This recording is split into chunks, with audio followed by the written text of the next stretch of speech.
What is good, Bills Mafia? My name's Colin. This is Crack the Table. We're going to get right into it. Imagine with me that the Bills Mafia has disappeared. The Buffalo Bills in 2025 disappeared. That Josh Allen was no longer torching defenses, throwing the ball down the field, scoring touchdowns, running in with his legs, scoring touchdowns. And we weren't showing up tailgating anymore in Buffalo, cracking tables week in and week out. And we just disappeared, right? Who then would own the AFC East? Would it be the Speed Demons down in Miami? Would it be the Jets with their first-year coach, Aaron Glenn? Would it be the Patriots with their second-year quarterback, Drake May? Today, we're going to uncover the power rankings in the AFC East as if the Buffalo Bills have never existed or don't exist.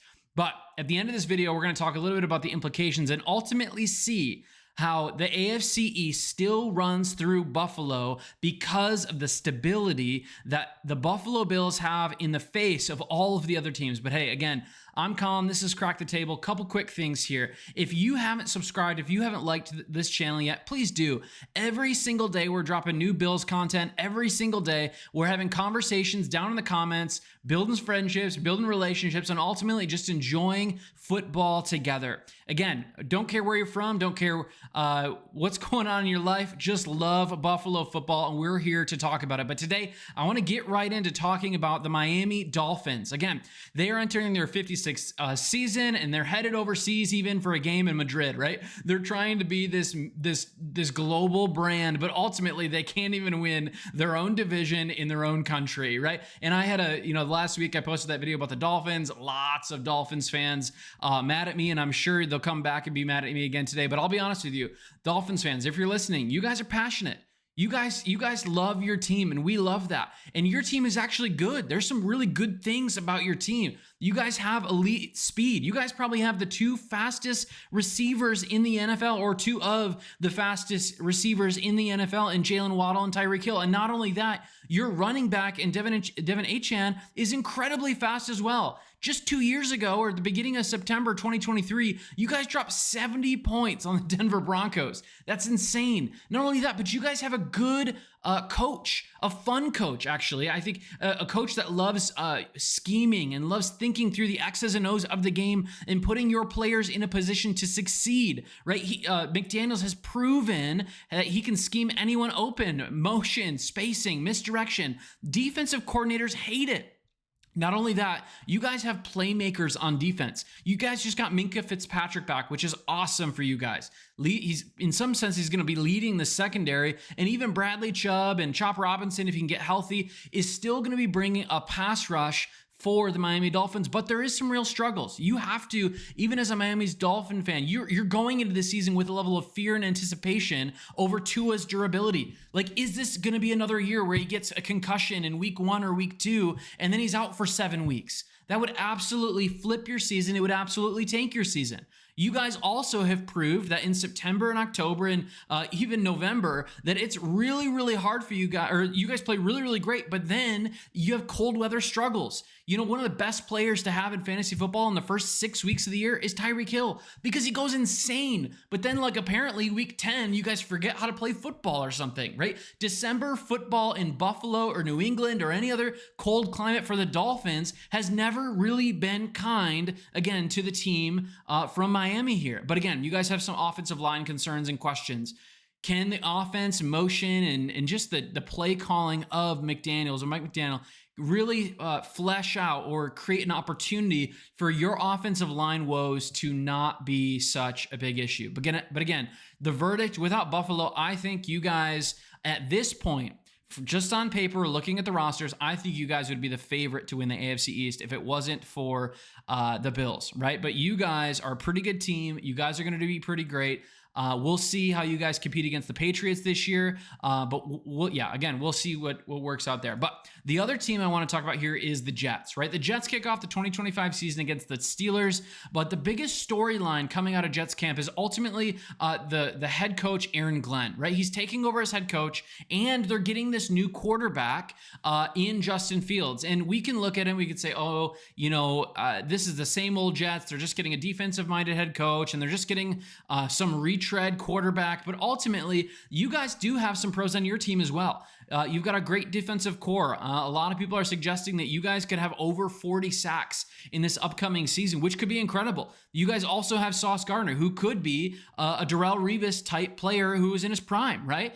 He could shut down an opposing wide receiver and just play really, really good football. You guys will keep games close and ultimately at times ugly in surprise teams. But you do bring a level of culture shift, right? The Robert Saleh experiment, though I loved him coming from the Shanahan tree, or really from the 49ers tree. I loved it. It was great, but it didn't work out for you guys, right? Glenn brings a level of toughness, and I think even credibility, experience, wisdom, leadership, and even grit from the Lions. And I think the Jets over time are going to buy into his leadership as a coach, which is going to be a big pro, but maybe not as seen or translated onto the field production this year for that. But again, you guys do have some top end talent. Garrett Wilson's an incredible receiver. I think he's probably the best receiver in our entire division. He is a budding superstar. If he can have a quarterback who can get the ball to him and not sail it over his head like we've seen in training camp, he could be really good. He might have 150 targets this year and 10 or 12 touchdowns. However, you guys do have some real concerns. And again, like I just said, there's quarterback questions with Justin Fields. He could be a really good player, but he's got to prove it. He's got to prove the ball. He's got to prove that he can put the ball in the right place at the right time and not fumble it and not throw an interception, not sail it over somebody's head. Again, with Aaron Rodgers gone, with Devontae Adams gone, there's a complete shift in this system. And not only that, you guys have a new offensive coordinator. That's going to be changed for everybody. But again, also at the same time, your O-line is a little suspect. Even after drafting Olu Fashanu, like the offensive line consistency is going to be a big if. Right. And this is, again, a transition year.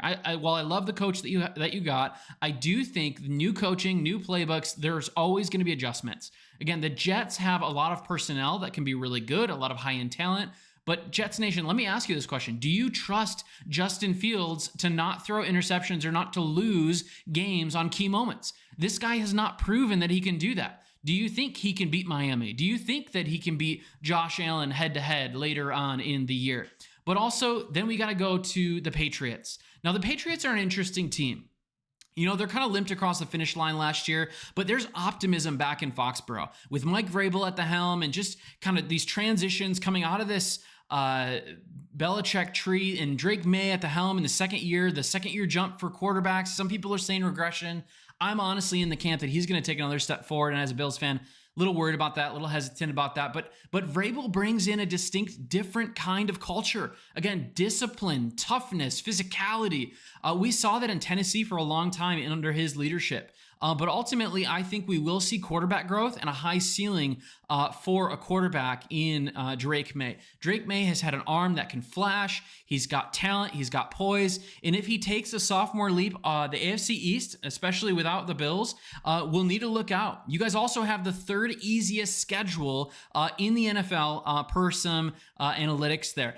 The door's wide open for you guys to snag wins here and there, which again, in a race for an AFC East crown, that really matters. However, there's some cons to the Patriots. You guys got some growing pains, right? May is still developing. Can he play well under pressure? Mistakes will come. How does he bounce back from the mistakes? The weapons are thin. Really, the only receiver that's on your roster that has produced anything in the NFL to this day is Stephon Diggs. Yeah, Kyle Williams and Kism and those guys are there, but ultimately Stephon Diggs is the only guy that you have on your team that's really been a proven asset. Yeah, you have Trevion Henderson. Yeah, you've got an awesome new tackle in Will Campbell, but can your offense really produce, and can they really be a supporting cast that Drake May will need in the second year? We'll see. Right. But again, we've got this post-Belichick transition a couple years out, and ultimately we've got new era, new expectations, and new playbooks. Is that going to lead to early season production? So again, Miami's got the flash, they've got the speed, they've got the fireworks to blow up the scoreboard, but can they win the division? The Jets, they've got the grit. I think they need more consistency. They need to season a little bit. I'm not sure they can do it. But ultimately, this leads us right back home. This leads us right back to the place that we all wanted to land. And it's the actual answer to the question. The reality of the question that we asked What would happen if the Buffalo Bills don't exist? Well, can I just spoil you a little bit? They do exist, and that actually changes everything. We can't cope and say, oh, the Buffalo Bills don't exist, like they're not here ready to absolutely dominate again for a 5th year in a row. We have the Josh Allen factor. He's in his age 29 season. He's the best quarterback in the NFL. He's the reigning MVP. He has a top 3 offensive line. He has emerging weapons. He has a championship pedigree. He has a balanced roster. Our front 7 is the deepest in the entire NFL. We've got rookies and seasoned vets ready to produce, and Joey Bosa is going to go insane this year. Greg Rousseau and Joey Bosa are going to absolutely dominate. Best and duo at the end of the year. Stamp it right now. And even offensively, like this team is going to dominate. We are going to score so many points, and it's going to be a boat race for any team, and it's going to create rooms for guys like Justin Fields and Drake May especially to turn the ball over on interceptions or other high pressure situations. And not only that, we have a favorable schedule.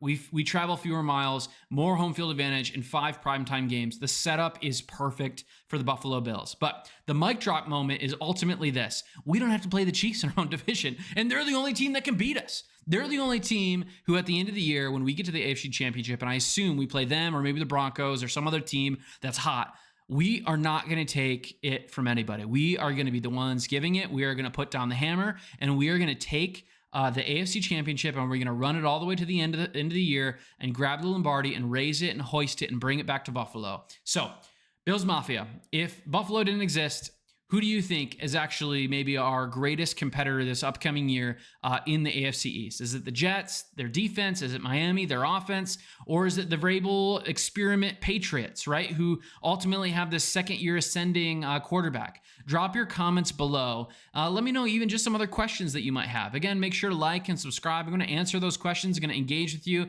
But again, this is Crack the Table. I'm Colin. This is all Bills, no breaks. We'll see you tomorrow.